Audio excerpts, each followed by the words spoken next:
Topic है to find the centre of mass of a thin uniform rod of mass capital M and length L। ये rod है thin uniform rod, इसका centre of mass निकालना है। तो centre of mass locate करने के लिए सबसे पहले हमें क्या करना होता है, पहले मैं एक्स एक्सिस वाई एक्सिस ये सब लेना पड़ता है। तो मैं यहाँ पे ओरिजिन ले रहा हूँ और ये हो गया एक्स एक्सिस और फिर यहाँ बना लेता हूँ वाई एक्सिस। ये ओरिजिन हो गया। तो कंटिन्यूस बॉडी है रॉड, इसका सेंटर ऑफ मास निकालने का यहाँ पर सिर्फ एक्स कोऑर्डिनेट से काम चल जाएगा, वाई और जेड कोऑर्डिनेट तो होंगे नहीं क्योंकि वन डायमेंशनल ऑब्जेक्ट है ना ये। क्योंकि सेंटर ऑफ मास के जो कोऑर्डिनेट होते हैं वो X com Y com Z com होते हैं, तो एक्स कॉम ही हमें निकालना है सिर्फ। ये फॉर्मूला यूज़ होगा कंटिन्यूस बॉडी के लिए, x coordinate of centre of mass. तो अभी डी एम का मतलब क्या है, यहाँ पर हमें एक मास एलिमेंट लेना पड़ेगा, छोटा सा टुकड़ा लेना पड़ेगा डी एम। ये हो गया, छोटा सा पीस ले लिया। ऐसे बहुत सारे पीसेज है स्मॉल, तो छोटा सा पीस ले लिया। इसका जो मास हो गया वो डी एम हो गया। और ये इसका जो लोकेशन है ओरिजिन से वो हो गया एक्स। यहाँ पर कोई भी मतलब यहाँ से लेकर यहाँ तक ये x इक्वल टू 0 है और ये x इक्वल टू L है। x इक्वल टू 0 से x इक्वल टू L के बीच में कोई भी हमने एक छोटा सा एलिमेंट ले लिया, यहाँ भी ले सकते हैं, यहाँ भी। तो जहाँ पर भी हम मास एलिमेंट ले रहे हैं उसका जो डिस्टेंस है ओरिजिन से वो x होगा और इस x का यही मतलब है। ये जो डी एम जो हमने एलिमेंट लिया है उसका डिस्टेंस x है।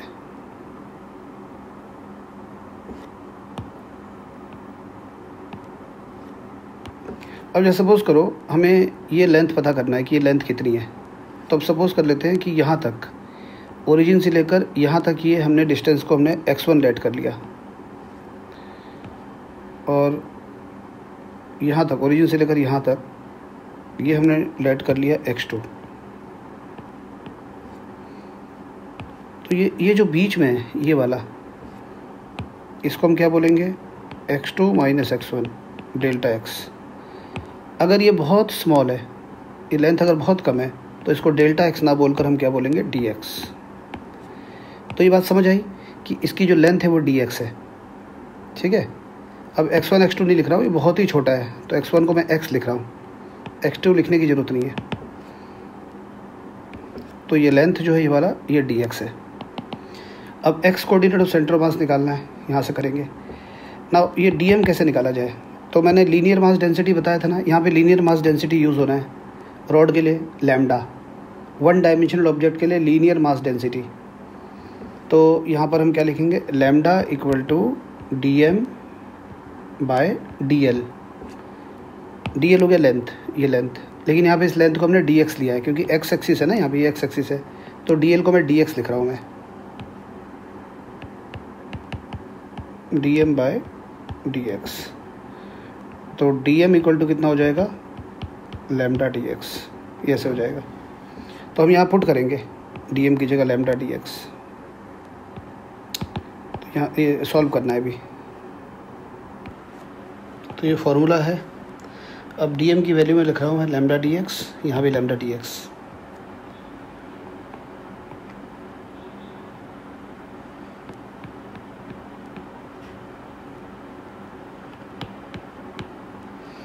जब इंटीग्रेशन कर रहे हैं हम तो पूरे रॉड की बात हो रही है, मतलब ये तो एक एलिमेंट हो गया ना, इंटीग्रेशन मतलब पूरा रॉड।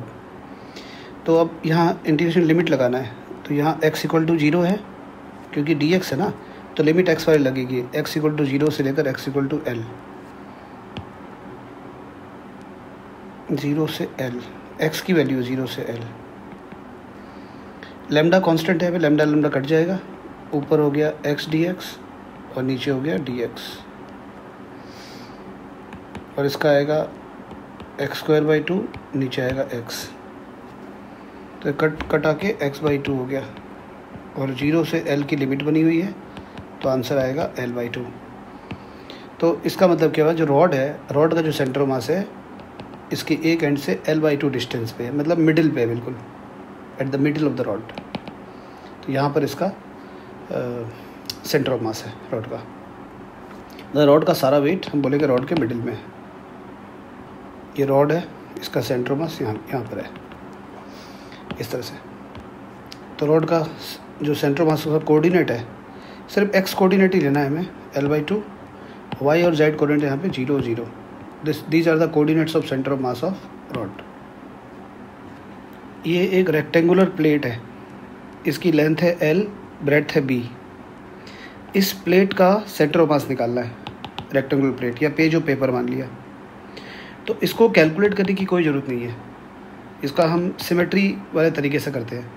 जैसे एक वो लाइन जो इस रेक्टेंगुलर प्लेट को दो एग्जैक्टली हाफ में डिवाइड करे, बिल्कुल एक दूसरे का मिरर इमेज है, तो हम इसको ऐसे दो में कट कर सकते हैं। ये देखो, इस लाइन को बोलते हैं हम line of symmetry, LOS, line of symmetry. ये लाइन जो है इस प्लेट को एग्जैक्टली दो हाफ में डिवाइड कर रहा है। और कोई लाइन ऑफ सिमेट्री बन सकता है? बिल्कुल बन सकता है। ये हो गया दूसरा लाइन ऑफ सिमेट्री, ये भी लाइन ऑफ सिमेट्री हो गया। तो अगर किसी भी बॉडी में दो जैसे कोई ये रेक्टेंगुलर प्लेट है, इस बॉडी में दो लाइन ऑफ सिमेट्री बन रहे हैं और दोनों लाइन ऑफ सिमेट्री का जो इंटरसेक्शन पॉइंट है वो हो गया सेंटर ऑफ मास। तो बिना कैलकुलेशन के आ गया ये सेंटर ऑफ मास आ गया। इसी रेक्टेंगुलर प्लेट का और तरीका भी है करने का, जैसे ये भी कर सकते हो। रेक्टेंगुलर प्लेट है, ये लाइन इस रेक्टेंगल को एग्जैक्टली दो हाफ में डिवाइड कर रहा है, ये लाइन भी एग्जैक्टली दो हाफ में डिवाइड कर रहा है। इन लाइंस को हम बोलते हैं line of symmetry. Line of symmetry वो लाइन होती है जो किसी भी बॉडी को दो एग्जैक्ट हाफ में डिवाइड करे, एकदम मिरर इमेज एक दूसरे का। तो ये लाइन ऑफ सिमेट्री, ये लाइन ऑफ सिमेट्री, तो ये हो गया सेंटर ऑफ मास। तो रेक्टेंगुलर प्लेट का सेंटर ऑफ मास उसके यहाँ पे होगा, या डायगोनल का जो इंटरसेक्शन पॉइंट है वहाँ पे होगा, यहाँ पे सेंटर ऑफ मास है। तो ये बिना कैलकुलेशन के निकाल रहे हैं, देखो। सिमिलरली ये स्क्वायर प्लेट है, इसका निकालना है तो वही कर सकते हैं, डायगोनल का इंटरसेक्शन। ये स्क्वायर प्लेट है, एक लाइन ऑफ सिमेट्री ये हो गई, दूसरी लाइन ऑफ सिमेट्री ये हो गई। तो जहाँ पर ये इंटरसेक्शन पॉइंट है वो हो गया सेंटर ऑफ मास। एक और तरीका है, ये लाइन स्क्वायर प्लेट को दो हाफ में डिवाइड कर रहा है, ये लाइन भी डिवाइड कर रहा है।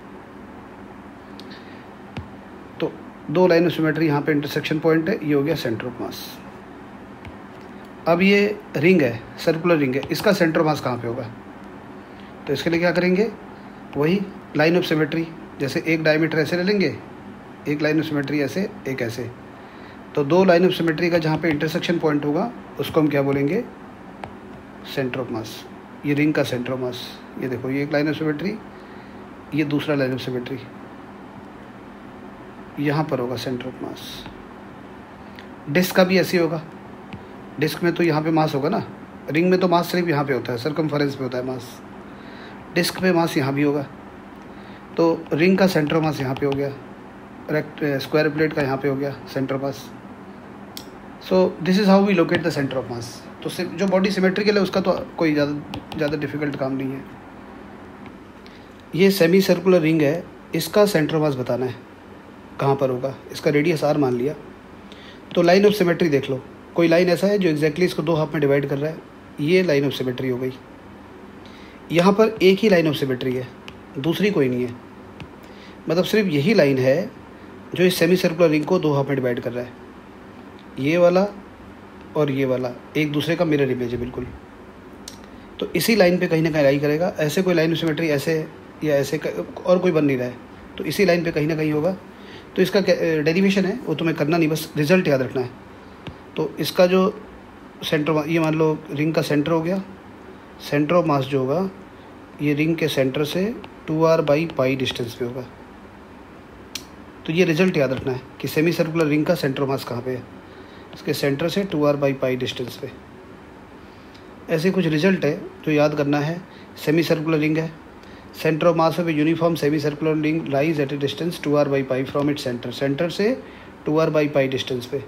सेमी सर्कुलर डिस्क है, ये डिस्क है, तो सेंटर से 4r/3π। इसी तरह से centre of mass of semi circular disc ये 4r/3π। हेमिस्फेरिकल शेल हो गया, होलोस्फीयर हो गया, होलोस्फीयर, उसका सेंटर ऑफ मास जो है हेमिस्फीयर हो गया, आधा है, हेमिस्फेरिकल शेल बोलते हैं इसको, तो इसका सेंटर मास होगा इसके सेंटर से r/2 पे। और ये क्या कहते हैं सॉलिड हेमिस्फीयर, उसका सेंटर मास कहाँ पे होगा, इसके सेंटर से 3r/8। हर बॉडी का सेंटर मास होता है ना, ठीक है। तो इस तरह से इन बॉडीज़ का सेंटर मास बता दिया कि कहाँ कहाँ पे है। ये रिजल्ट याद रखना पड़ेगा, इनको एक दो बार अच्छे से नोट कर लो, अपने कॉपी में नोट करके देख लो, इसको याद रखो।